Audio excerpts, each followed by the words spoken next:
Now that you know a bit more about me, let's talk about influences. I have many influences and inspirations, but I tried to pick a few artists that have really influenced and developed the way that I work. Let's have a look. The biggest influence on my work is definitely the legendary Japanese animation director Hayao Miyazaki.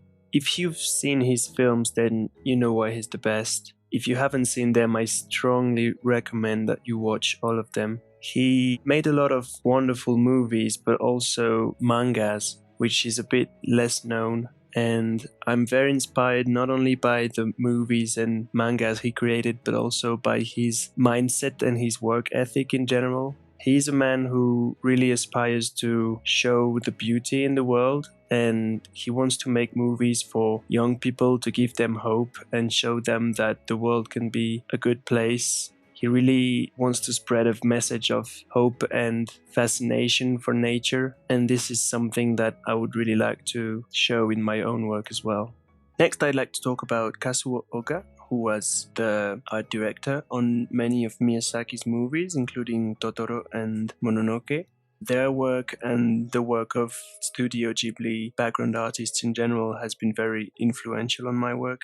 One of the main reasons I got so much into painting landscapes and backgrounds in general was because I watched these movies as a kid and the impression they made on me. I think their work speaks for itself. I particularly like the way that they represent the beauty of nature in general. These backgrounds really take you into the world of the movie. I think that's really important. The themes in general as well. This comes more from Miyazaki, but the way they're executed in these backgrounds is always stunning. Next is the work of Daisu Tsutsumi and Robert Kondo. These two artists have a very similar style, and they formed a studio together called Tonko House. And they made an amazing short movie called The Dam Keeper that I highly encourage you to watch. These two artists have been very influential in the way I paint because they have a very naturalistic way of depicting light that is at the same time very simplified, and their work really helped me to understand how all of this works. They also have a wonderful course online that you can look up to learn about how all of this works in detail.